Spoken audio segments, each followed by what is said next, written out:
Okay, Gavin Bell, welcome to Scottish Property Podcast. Thanks for having me. Brilliant to see you. Welcome, mate. Good to see you again. Now, some people will be watching this and going, that kind of looks quite familiar. Probably because you are a master at Facebook ads. That's where you specialised and built your business that you've actually just sold recently. So we'll talk about building, scaling a digital marketing agency.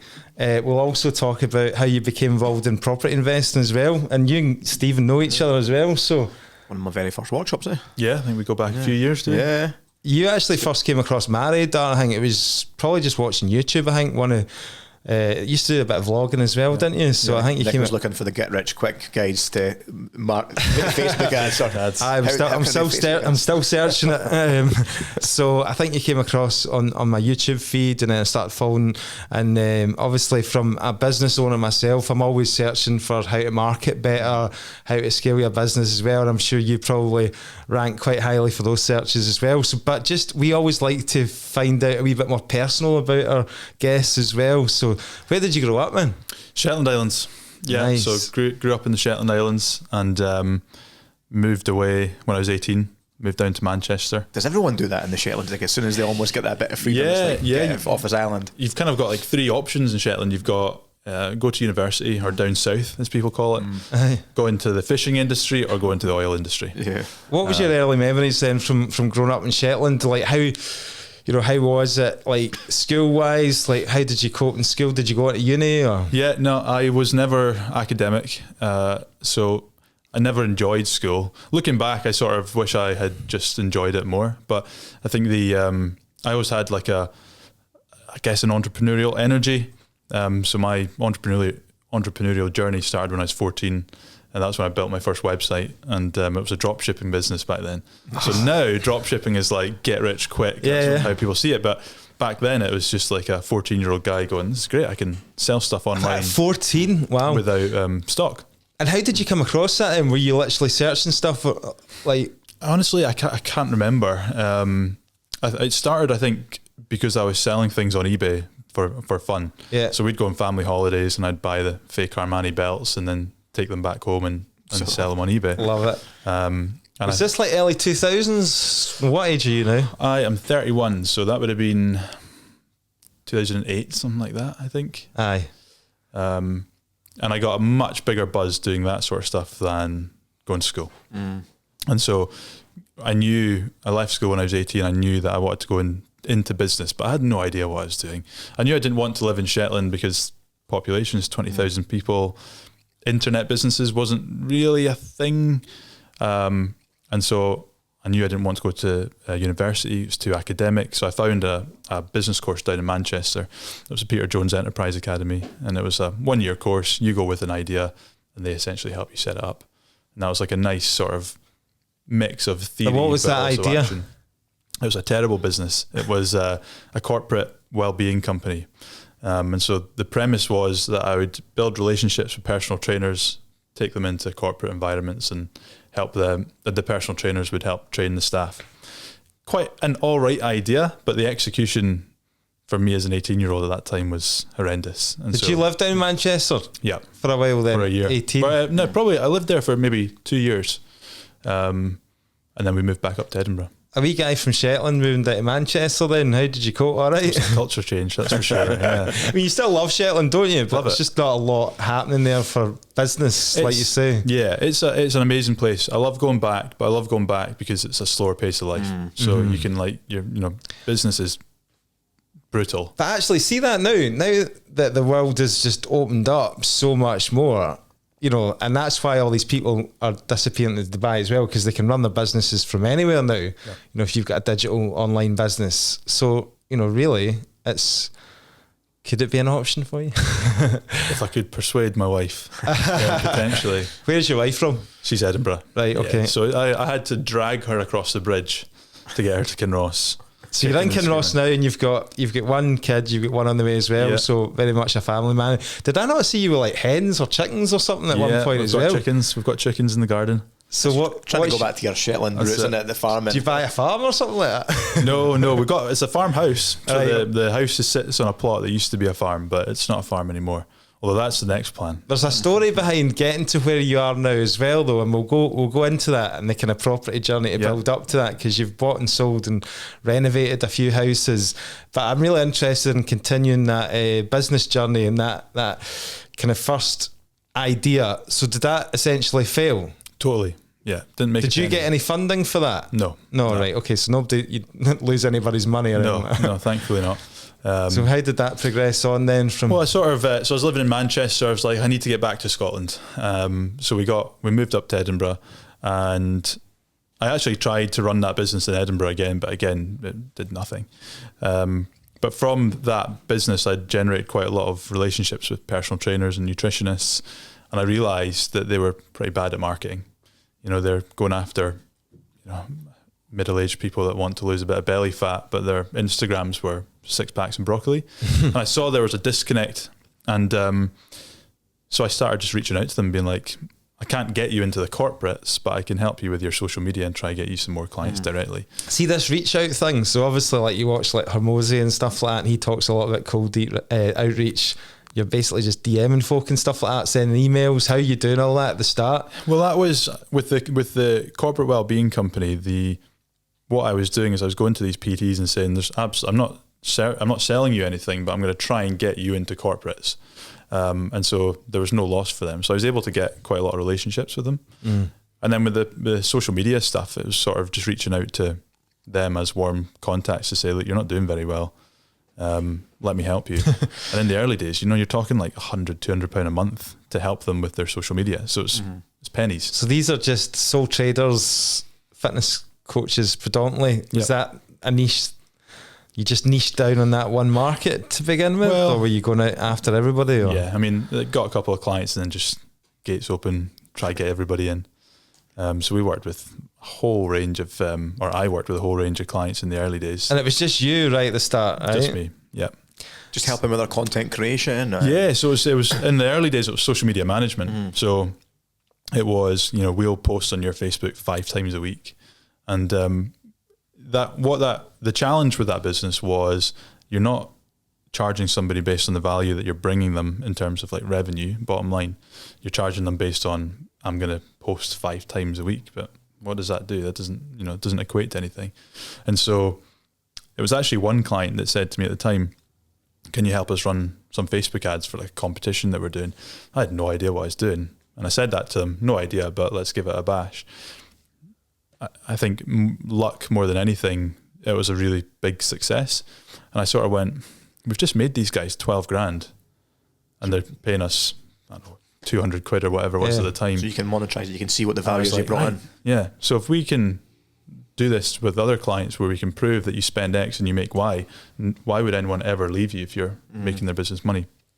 And so that sort of got me onto the, right, Facebook ads. I need to become the go-to person for Facebook ads in the UK. What sort of year was that then? Because it's kind of, it's changed so much, hasn't it? That must have been 10 years ago. So you were quite early into it, because if you look at the competition now in that field of the amount of people that will be fighting to run a Facebook ad campaign for different companies, there's just so many people out there now doing it, isn't there? It was the glory days. It was when you could, the targeting was so locked down. You could target individual people if you wanted to. It was cheap. Can you remember that first big client, that kind of when it kind of really started stepping up in terms of this is a biggie? Yeah, I mean, there's been a few. Probably the best one for me was, which would have been early doors, was working with Aberdeen Football Club. Oh yeah. Because I'm an Aberdeen fan myself. So that was like I still remember the day of, building the campaign and actually pressing publish on the campaign, the first one. And as you do, sort of frantically refreshing it and like sales coming in after like a couple of minutes. I was like, what was the sales for? What were the season tickets? For the season tickets? So that was 2017-18 season. Did you manage to get a free season ticket? No. I didn't, sadly. But we did manage to sell 800 season tickets for them. Right. And that I think they maybe beat it last year, but that was the most season tickets they'd ever sold. Amazing. That equate to in revenue for them then quite a lot? From our campaigns alone, it was something like 200k. Right. Yeah. From few grand in spend. That's good, eh? Yeah. So that was one of your favourites, but you did quite a bit for estate agents as well, did you not? We've done not necessarily estate agents, but like property improvement companies. We've done a fair amount. Some like property sourcing. So home improvement. So there's been quite a lot of in the property world. So it started out as you alone, and then quite quickly, because you only ran that business. So it's called Yatter, wasn't it? Yep. And you ran that business for 3 years. Yeah. So I started the marketing world 10 years or so. About 4 years ago now, I was like, everything I was doing, becoming the go-to Facebook ads guy, was all built around my personal brand. Yeah. And I knew that was not a business that you can sell, because it's purely based on me. And so I sort of made the conscious decision, right, we're going to build something that we can exit one day. And that's when we decided to create the Yatter brand and actually create a brand around it that was separate from me. So that would have been 4 years ago now. Before we move on to Yatter and talk about that, see those early days, because obviously like you must meet so many people as well that are just starting out and they want to be business entrepreneurs and, live the laptop lifestyle and stuff like that, and not have a boss to go in and be accountable to and all the rest of it. What would your advice be to young people starting out and they're maybe struggling to find like the thing for them, or, could you give any advice? Yeah, I think the biggest piece of advice I can give is find a problem in the world that you wish there was a solution to and go down that route. Like, a lot of the advice is find something you're passionate about. But I think the reality is if you find something you're passionate about, business can often squeeze that passion out of you. So if you can find a problem that you're passionate about and go after a problem, that's going to set you in a much better place. And you tend to become passionate about that thing the longer you go and the more successful the business becomes. Fancy making £1,500 for sending a WhatsApp? Let's take a wee break to talk about referring sellers to John and Lewis at Prime Property Auctions. The boys have paid out over £350,000 in referral fees. Myself and Stephen have both done it, and it couldn't be easier. If you know someone selling a property, the guys will pay you £1,500 or 1% of the sale price, whatever is higher, just for passing their details. Doesn't matter if the seller is already on with an agent or not, as long as you're in direct contact with the seller, just drop the guys a message and they'll do everything from the first call to getting the property sold. If you know someone who might be looking to sell or struggling to get the result with their own agent, go to the link in the show notes and send them a message now. It doesn't necessarily need to be like because I was listening to a podcast the other day, I think it was Diary of the CEO, right? And the guy who was on, and they were talking about coming up with a solution to the problem, but I think Stephen Bartlett said, like, does it necessarily need to be something new that nobody's ever thought about? And then they start talking about, well, just sometimes it's just quite good just to copy an idea that that already works. So do it better, yeah. And then just do it better. Yeah, so some of the best businesses are disruptive businesses. That's what we tried to do with Yatter. Is I looked at the agency world and they're all doing like old school methods of things like charging for time, project work, going and doing pitches, paying to go and win awards. And I was like, we're not doing any of that. We're not going to do any pitches. We're not going to do any fake awards. We're just going to go and we're going to make our clients money. And whether that takes us an hour or 20 hours, it doesn't matter. And so we went into the industry with a better offer and we were able to take some market share. And I think if you're coming up with a brand new idea, a massive problem that nobody's ever solved before, then you're having to do two things. You're having to, one, validate that that's a problem that people want, and then build the business.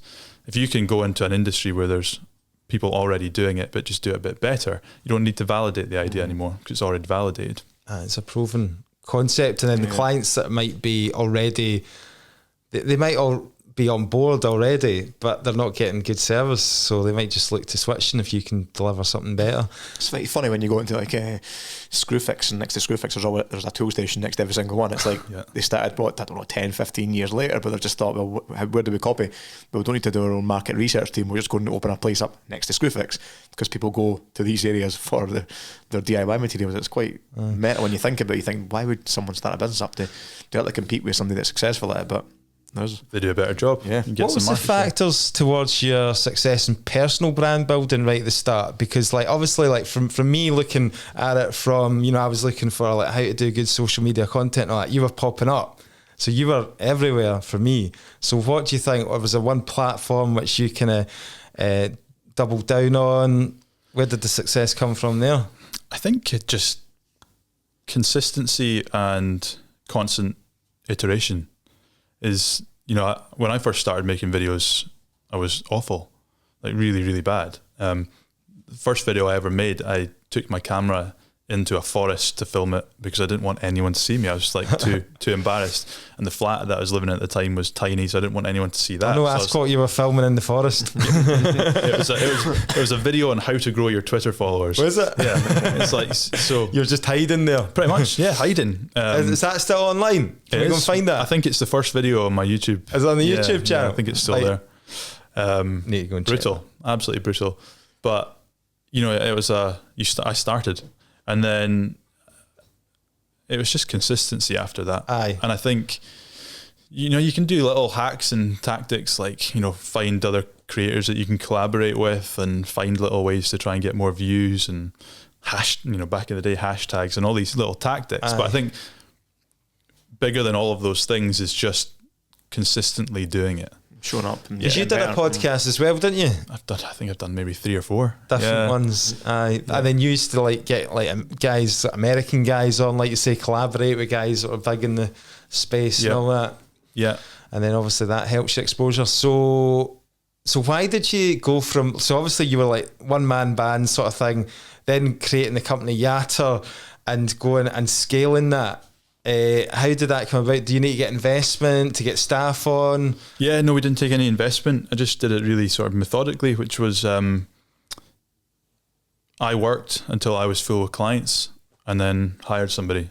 And then Talk to us about those early days, like those long hours. yeah, brutal. You talk about in those early days, you just don't get a minute in your day to do anything other than work on the business. I mean, vivid memories of being on holiday, like on a cruise ship where the Wi-Fi is terrible and trying to spend pretty much all day just working on client campaigns because the Wi-Fi was so bad to get Ads Manager to like refresh. But you just got to do it. You just got to do it because if you don't have any other option, you stop working, the clients stop paying you, you don't have a business. So the sort of system that I tried to create early on was just get as many clients as I could possibly take. And then find somebody that can come on board. I can teach them how to do it and then start passing the clients off. Who was the first hire? A lad called Keir. Did you know him like from before, or did you put an ad on Indeed, or how? Yeah, it was a funny story actually. I tried hiring myself. I couldn't find anybody, so I used a recruitment agency, and they were able to find him.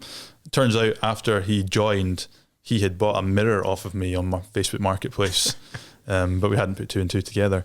So I guess I kind of did know him previously, but yeah, he came on. He didn't have any experience in the advertising Just world. as well it wasn't one of those fake Armani belts he'd bought off you. He wouldn't even come back for a refund. But it's weird, isn't it, how people's paths cross like that and then you come together. Yeah. So how did you just say, right, this is what I do? Did you effectively sort of train him up? Did he have experience already? No, I had a little bit of marketing experience, but nothing major. And I couldn't afford to hire somebody back then that had all the experience. And how do you persuade somebody that's at a large agency with the skill set and all the perks that come with that to come and work with a one-man band in WeWork, right? That's how I've done it, because like, see with the lettings agency and getting staff on board, I've gone down the route of taking people with no experience at all, just train them up. One of the reasons is, like you say, it's trying to afford those people with experience because they come with a higher price tag. But another one is like, you want them to sort of buy into your kind of core values and your culture, the way your that you want to run your business. So that's why like one of my manager who's been with me like for about 4 years now, like she just knows how to run my business because it's just been ingrained in her from the start, where I think that's the danger of recruiting from other, isn't it? It's just what you said. I mean, after the first employee, after Kier, then we did start hiring people with experience, because it was easier to then just with their skill set slot them in. But always hire on personality first. So attitude. Yeah. So you could have all the skills in the world, but if you're not going to fit in our culture, then it's a no. How did you build the culture then from the early days? Are you just basically are you in an office? Are you work remotely? Yeah, we had a hybrid approach. So we had 4 days at home and 1 day in the office, which worked really well for us, because it meant that because I knew I was going to sell the business one day, I was really keen to make sure that we had a team that were in an office. Because so that comes with a higher value, surely, because it's like exactly, but all have massive overheads as well. So it's quite smart in that we, my friend had an office that wasn't being used anymore, and so I said, look, we'll take it for a day a week and get decent rate. Yeah, it cost us nothing, and we didn't have any of the other headaches that come with when you're a tenant. So that worked really well. It meant that we could get talent from across Scotland. So we had Inverness, Glasgow, Edinburgh. The office was in Dunfermline, so everybody came there on a Thursday, which is more valuable to somebody buying than if we had people all over the UK or even overseas.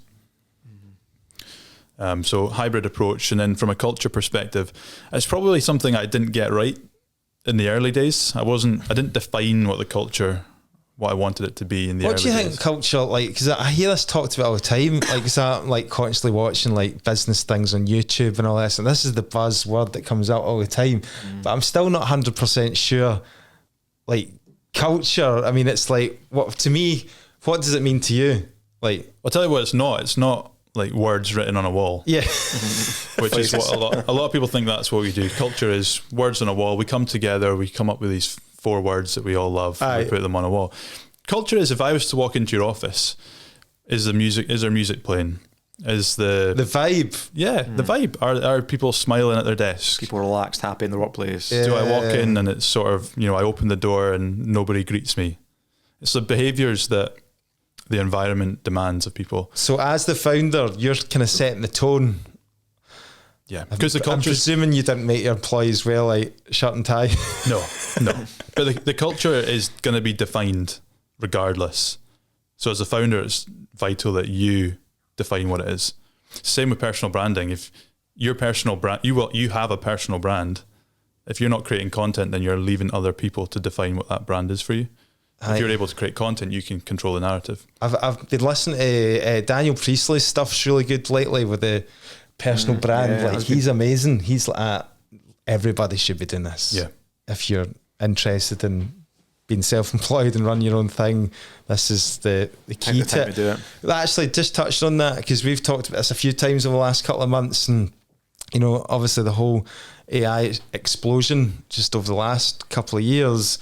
And my argument, you often say, ChatGPT, like, it's wrong, like, it's like it gets things wrong and all this, so it's not going to be like that for much longer. It's going to be so accurate soon. My argument is that I think the opportunity for solopreneurs or whatever you call them and people building personal brands, because like there's going to be so much noise there, and your like feed is going to just be full of like, I mean, there's already, you can create a video like a talking head and it looks so real, and you could just be prompting it to say how good your business is. Or I've been in Stephen Clark's 3-day course, and it could be somebody flashing out your screen and it could look like a real person that's giving you an amazing review. Go and teach me how to do that. Yeah. So there's just going to be so much out there, but if you're building up a connection to your audience, people know over because like my Instagram followers have probably followed, a lot of them have followed me right from day one when I took on my first property to manage. So I think there's so much power in that. Yeah, absolutely. What's your thoughts on the AI and how it's changing? Well, when I decided that I was going to build Yatter to sell, I stopped creating content because I was like, I need to just focus on the business, and I want everything to be decoupled from me as a person. Oh, sorry, I know I keep interrupting here, but it's quite important. You purposely created Yatter you had that in your mind right from the start to sell it. Yeah. Right. Yeah. What was the time frame on it when you first started? Did you know? Or? Didn't have one. No, didn't have one. I just knew that you were going to get to a certain value before it would be exited. Or? Not even necessarily value. I think it was just, this is a business that we were going to build from the ground up with when the right offer comes, whether that's 2 years, 3 years, 20 years, we'll take it. we're going to go for it. So that influenced every decision that I made, including not creating content for my own brand. And I think that was a conscious decision to help the business or to decouple myself from the business, but also I just wanted to be focused on building this thing and growing it. Yeah. But now that I'm out, and touching on your point on AI, like there's so much AI slop out there. Aye. And that's only going to grow. Like as it becomes more accessible to people and people start going, I can create content without actually creating content, i.e. using AI. I think personal branding is even more important because you can't fake it. Yeah, so people like tune out to it when they start seeing. I just think, if you're on your social media feed and you can just tell it's just AI, but then there's a real person that comes up with something to say, Aye. I think you're more likely to listen to that. Some of my best performing story posts are like when I go into Tesco's and pick a meal deal and then post what I'm having for lunch now. Do you know what I mean? Because people are so fed up with seeing so like, oh hi, I had that last week as well. Yeah, and I think that what will happen is there'll be less of a need to go viral and get all the engagement. Because there's so much content out there that people can't just engage with everything. So like engagement is almost diluted. Do you think people get too tied up in trying to get the followers and you've obviously been there yourself, dealing with clients and dealing with businesses, because people are probably thinking, right, well, he's only doing a good job if I'm my subscribers or followers, so how did you justify your value, if you like? Money. Yeah, what ads brought in, and it was that easy to do through. So with Yatter, it's paid ads through mainly Facebook, Instagram, Meta ads, Google, Microsoft, Google as well. TikTok, Google and Facebook or Meta, the two. And with that, it's easy, is it, to show a business, right? This is what you paid, and this is what we got back for you. Yeah, you know what? In the early days, it was so much easier. Because the attribution on the platforms was really good. It got harder and harder with all these GDPR and EU and privacy laws and things. So you end up having to sometimes use third-party tracking. Right. Some clients would even just be like, as long as if we're making more money than we're spending as a total marketing budget, then we're happy. How has Google changed recently then with like ChatGPT and AI platforms? Because most people are going to go and just go to, like I know Nick does for everything, was going to ChatGPT and ask the question. So could you get companies paying for Google ads now if people are going to go elsewhere for the information? Yeah, if I'm totally honest, I've been off the tools for so many years, I don't really know. But what I do know is like user behavior is changing, whereby most people are, well, I wouldn't say most people, but a lot of people are just using AI now to ask and get the answer straight away. I was actually discussing with somebody recently. It's like, it wasn't that long ago that if you had a problem, you'd go to Google, type it in, find a blog post that looked like it was going to give you the info, and then read the blog post. It's like, that seems so like backwards now. So much work. Yeah. Yeah, now you just, quickly type it in or even voice chat it in and you get an answer straight away. How are you using it now? Obviously, like you're going on to do another startup business, but how are you implementing it in your business at the moment? Everything. What tools are you using? Yeah. You having conversations with it in the car? Conversations in the car. I'm now like ChatGPT, Claude and Gemini. I'm using all three. Yeah. Perplexity I use as well quite a lot.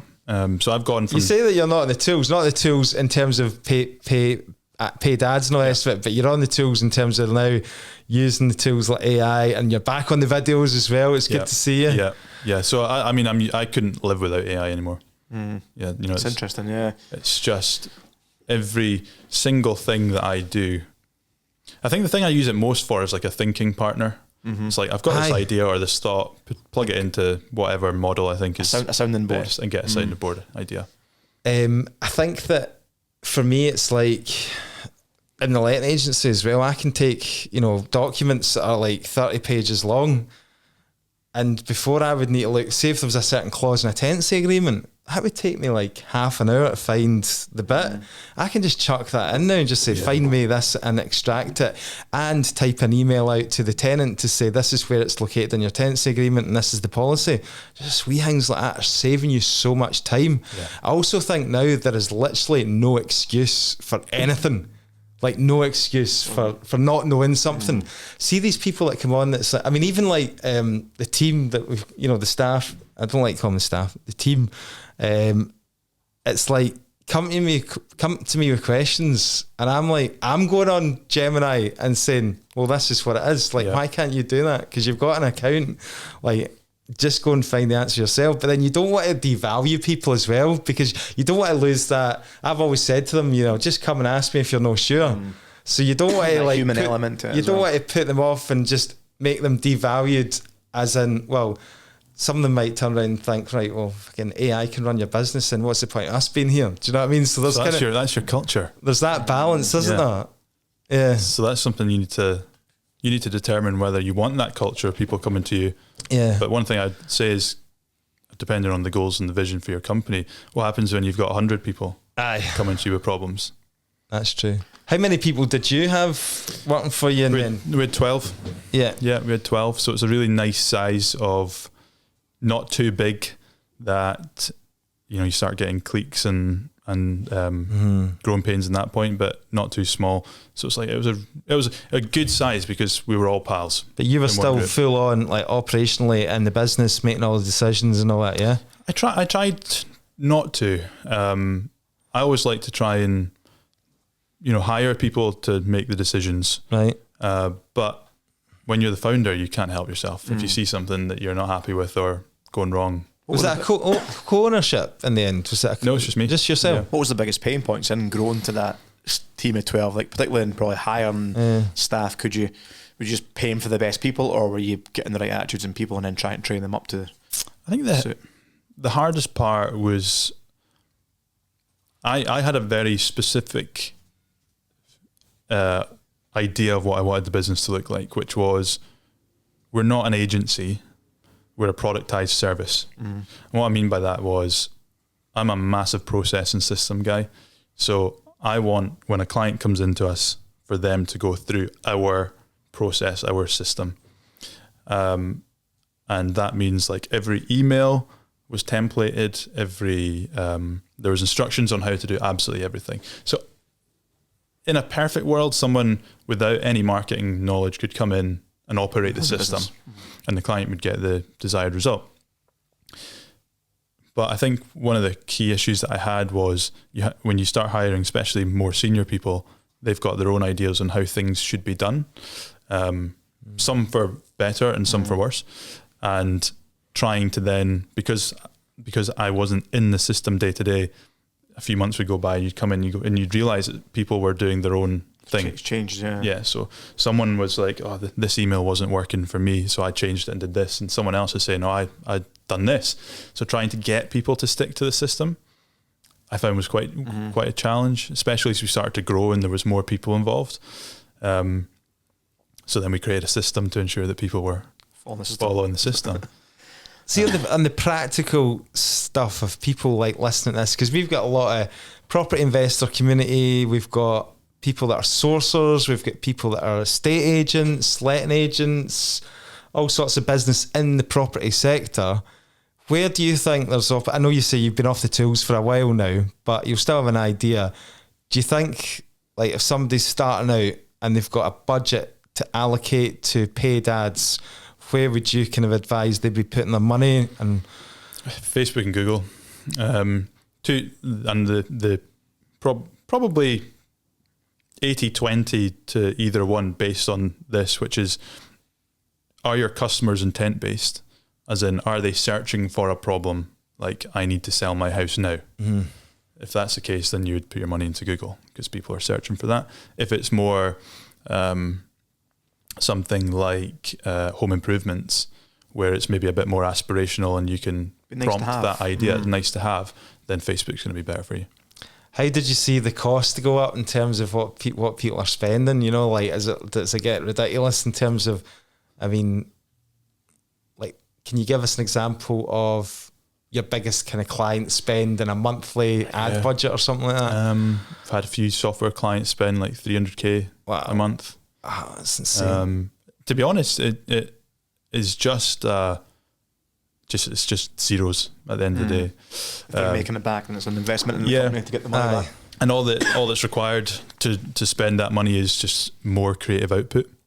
So you need to be able to have, because you spend that money, your creative gets tired pretty quickly. And are you guys taking care of that, the creative? You're making that? For a client spending 300k, they're typically going to have their own creative team in-house. But for the smaller guys, then we would pretty much do all their creative for them. But the thing that was working How really often would you change these creative? It was like, I suppose, depending on the spend. Yeah, you'd go with based on the data. So there's a thing called the frequency score, which is how many times has our audience seen the ad. So if that starts creeping up to maybe like 3, then you would start thinking about changing it. But how are you getting on with your Facebook ads at the moment? Are you still doing them? Yeah. I get them. I don't. Aye. I'd probably need to have more knowledge in it, but.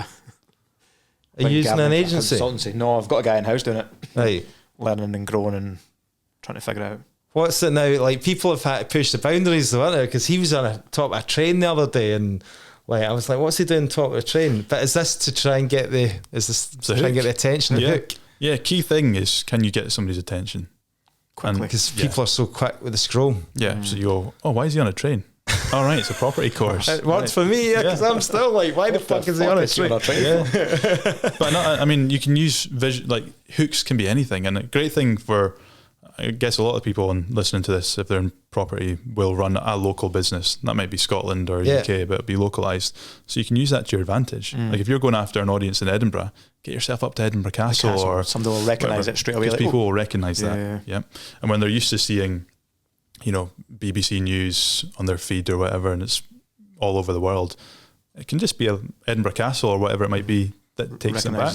Where do you think people just, because obviously you see people coming and going, don't you, a lot? Like, they'll pop up and then they'll just disappear.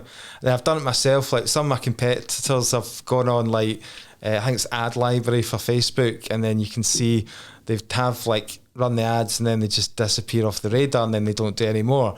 So what was the kind of thing, you must have experienced it yourself, where a client would come on board, spend a shitload of money, and then they wouldn't continue, or they would just say, no, this is not working for us? What's the thing that people say, this is not for me or not working? It's normally the business model is not set up for paid advertising, or the owner or the marketing person doesn't have a real understanding what it takes.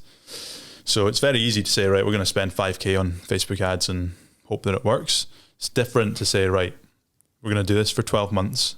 We're going to invest. Even if it doesn't work, we're going to keep investing.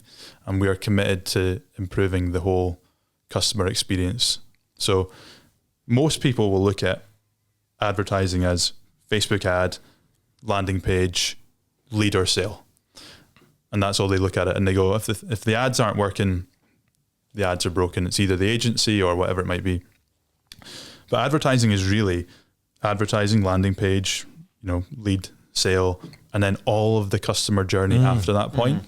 So sometimes, probably 90% of the time, it's not about trying to drive a better cost per lead or a better cost per sale from the ad. It's about, can we actually get that person to spend more money with us? And the best businesses will oftentimes not make money on day one of somebody making that purchase or becoming a lead, but 6, 9, 12 months later. And so one of the things that we found with the advertising agency, because we were all of our leads pretty much came from Facebook. That's not and running ads. And these are clients for you. For us, yeah. So you don't just go on your phone and see an ad from an agency and go, yeah, I'm going to spend a few grand a month with these guys. It's a decision that you make over time. And so we found that after like maybe 12 months of running ads, you start to see what I'd call like the halo effect, which is not just the performance of the ads, but if I went into a networking event, someone would come up, almost every single time, someone would come up to me and say, I've seen your ad of you walking up the hill. We should have a chat. We've been looking to run some ads. You triggered them 10 months ago, a year ago, but they finally... Do you think where people going wrong then is they just want to see instant results and they're not willing to give it... Exactly. You said 12 months there, but surely you need to give it time. it's hard to monitor or track where the value's been spent and where they've came from, because I had a guy that just signed up for the workshop I've known for 10 years. He runs a local Indian restaurant. I speak to him every time I go in the same restaurant, and he didn't say it, he's obviously saw the ads and then reached out. So he's obviously been aware of me, following me on Instagram, listened to some of the podcasts, then the ad's been in his face, and he's but like, should you not be finding, you should be tracking that? I mean, I'm having a conversation, Like, but how could you have that how could you track that? Yeah. Oh, I spoke to you 10 years ago in the restaurant. You the podcast. But he's listened to the podcast every now and again. So, Aye. but which one does it come from? The fact that now in his face 3 times a week when he goes on Facebook, is he now going, oh, I'm going And to here's the thing, spend all money? the channels will try and claim attribution. Yeah. So that's what I'm saying. It's almost like the halo effect of you've been doing it long enough that it starts to work in ways that you can't actually track.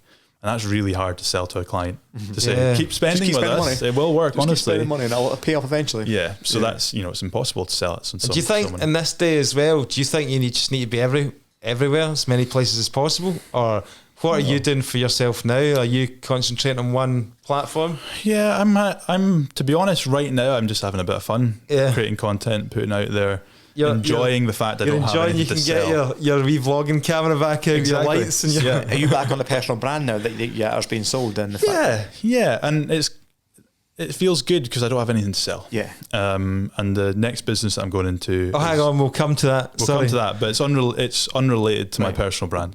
So straight from the off, so you can keep going with the personal brand. Just building the personal brand, having fun with it. If opportunities arise, great. If they don't, something I found when I stopped creating content is I got worse at communicating, right, and getting my ideas out there, because I'm sat behind a desk all day. I don't speak to many people, just building the business, and so I quite like things like philosophy, and I was like, I'm not actually ever getting an opportunity to have conversations with people.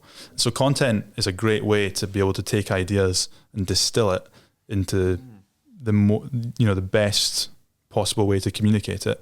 And I lost that so that's one of the things that I missed, and I was like, I want to get back into it to build the skill. Is that just we both enjoy the podcast days as one of the best days of the week, because we get to come in and chat to guys like yourself, and it almost takes that. I'm behind a laptop, I'm on the end of the phone, you're just in the business, or you're building the business, whereas now we can switch off and have conversations. And totally. And the effect of creating content is things like this. You get invited onto podcasts, it's more opportunities to speak to people. Well, obviously that hard work and that operationally hard work and those like long days of doing the template emails and getting all those systems and processes in place paid off in the end, because somebody's come along and bought your business. So did you put it up for sale, or did somebody approach you? I know you can't. I know it's sensitive, and I sort of got to a point. My first daughter was coming along, and I thought, I've been in the marketing world for like 7 years by this point. I felt like I needed a change, and so I hired a M&A consultancy to help us sell it, and they were a business called Cactus, focused on buying and selling agencies.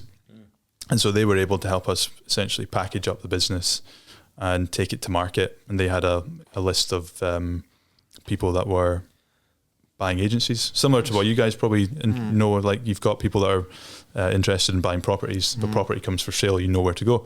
So they helped us with that. And that was the start of a long journey of selling.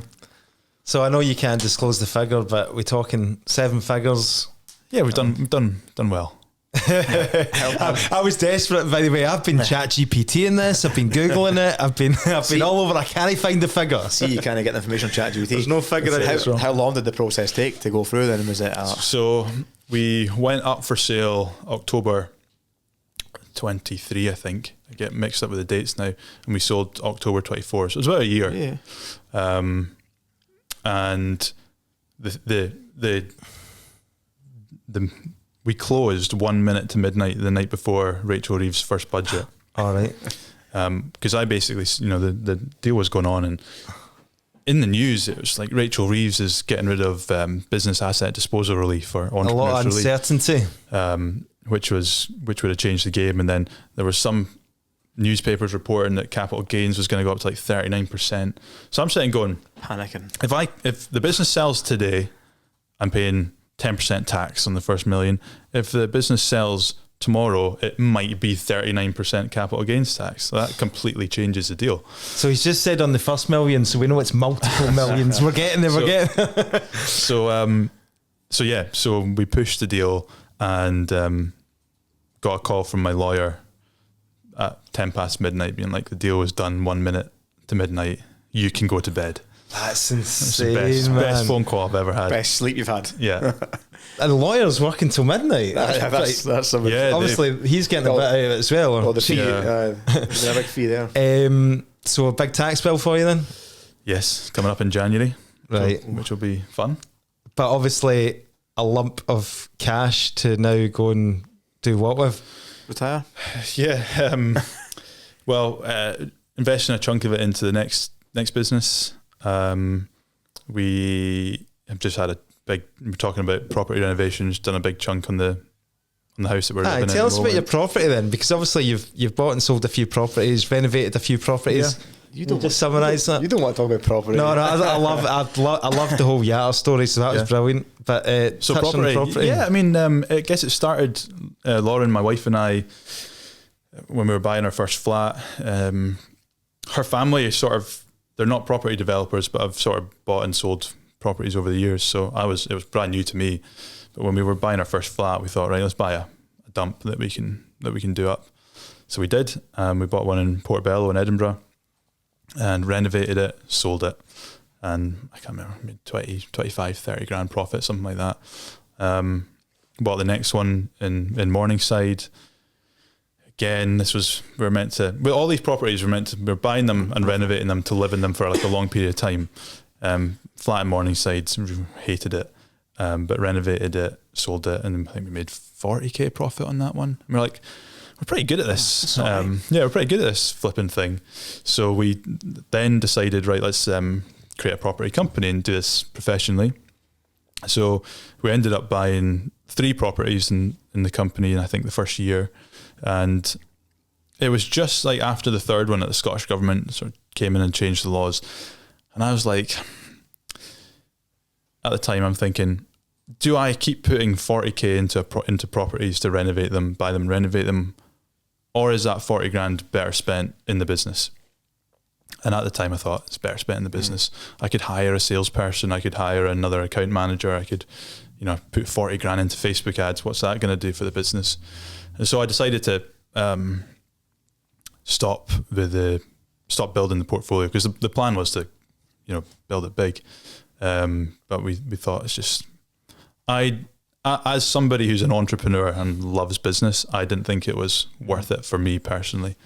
So that's what we did. Because you can see what you can do with that. I mean, I get it, right? But because I always say, I think property is a great long-term wealth. It's not a wealth creator as such. It's it keeps your wealth long-term, and it generates it's a slow burner investment. So it depends how much time and effort you put into it. That can be more valuable elsewhere in your business. I just personally, I know from running my own business, I can make far more money running a business, I think, than property. Yeah. That's the conclusion I came to as well. I know some people that run a property business, it's different for them. It's probably easier as well doing the business stuff than the property stuff. I don't know, I've not done property for a while either, but I manage property day to day. So I know what comes up and the challenges, and people don't say at the start, when you're starting out, well, that property is going to need a full refurb in 10 years time. So that's going to be 20 grand. Are you factoring that into your numbers, when you're making that £250 a month? Yeah, I mean, that was it. Sort of, when I was so focused on building Yatter, and all my brain power was taking that to then get, estate agent letters to say, your toilet's leaking. Just, I can't be bothered with this paperwork. Just deal with it. Yeah, just. So I think talking about the wealth, it's like a wealth preserver for me, because over the long term, property prices are always going to go up. There's that kind of supply shortage. Would you come back to just traditional vanilla buy to let property in the future? Do you think? I would never say never. We had 3 in the portfolio. We sold one a couple of weeks ago, so we've got 2. They're great properties, nice properties, good areas, rent really well, nice yield. If we could get more like that, I would never say no. I've always thought about buying another house up in Shetland, more for like personal reasons as opposed to making money. Would you buy portfolios if you can avoid the tax? Yeah, and a bit of capital there to go scale it quickly. If I could buy a portfolio without the paperwork and headaches that come with it, maybe I just need better estate agents to look after them. But if so, potentially. But then again, I think that money, let's call it 200 grand. If I put that into Facebook ads for a new business, I could probably turn that into 400 grand, $500,000 easier than I could with a property. Yeah.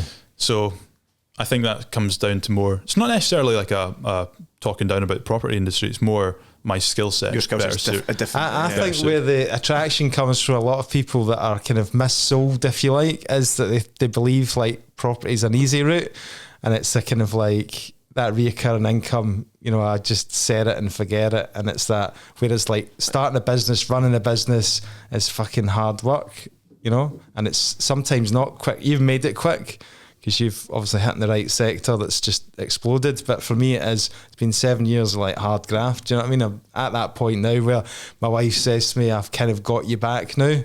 But, you know, it's been a long, hard slog. Yeah. Now she wants you to go and build estate agents. Well, no, she doesn't. That's why she says, no, fucking sit back for 6 months because I'm doing my thing now. Yeah. So, yeah, I think people are kind of missold a little bit sometimes with that dream. Yeah, same in every industry. Like the build a 10K a month agency. In your industry, it'd be rife for that, wouldn't it? Totally. Like, I think you've been through the lot with drop shipping and all that. Yeah. you find, I think, in any industry that you go deep in, there's always, a sub niche of people that are trying to sell the get rich quick scheme. Capitalise on people, yeah. People's hunger for success. Yeah, without work.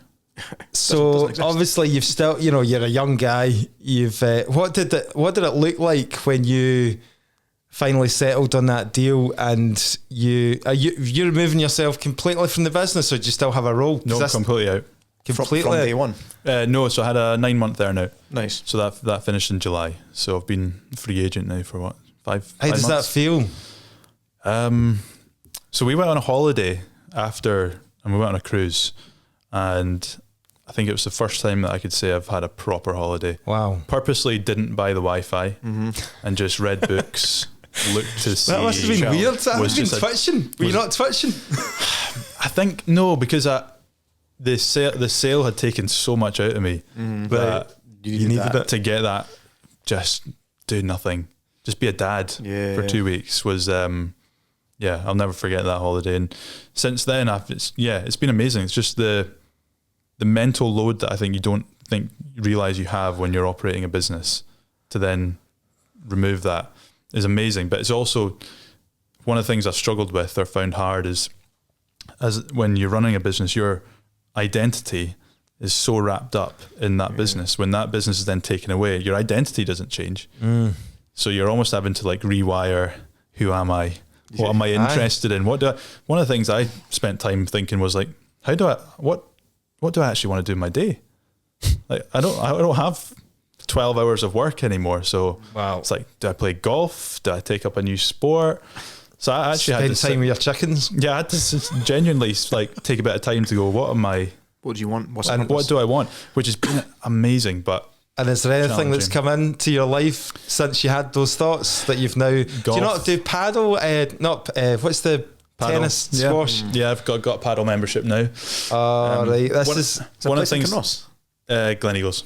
So I realised you're he's in that elite. You're eligible. He's in that elite now, right? You and Jerry can car share from Kinross up to Gleneagles. I saw him there the other week. I did. I realised that like I'm my big sporting background, and I realised that like running the business, I'd had zero sport in my life. Yeah. What sports did you football? Yeah, just all in on football. Athletics as well, but just I kind of realised after selling the business that like my life had been devoid of all of the things outside of business that I'd loved.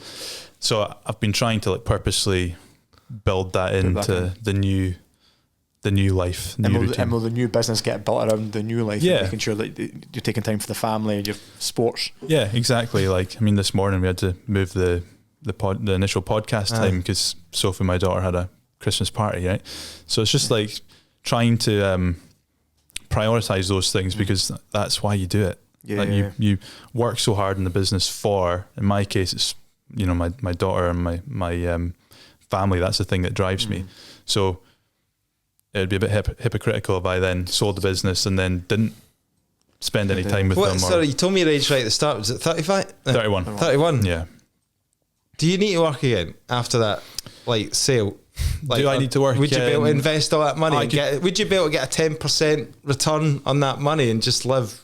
Yeah, I could probably not work. But that's amazing, isn't it? But you've got an itch and you're young and you can't sit back, mate. You've got an entrepreneurial spirit built into you. Yeah, I think I've got one. I think I've got one more startup in me to take it to exit. I want to do that in 10 years. Can you reveal it? So it's not a secret, but I'm kind of enjoying stealth building at the moment. What does that mean? So building without it ever being public. So what do you mean? But I don't understand. Doing it side discreetly. Yeah. So building a business, but not ever telling people what it is. It's quite freeing. Well, how can you get clients? It's nothing to do with me personally. It's not my personal brand that's attached to it.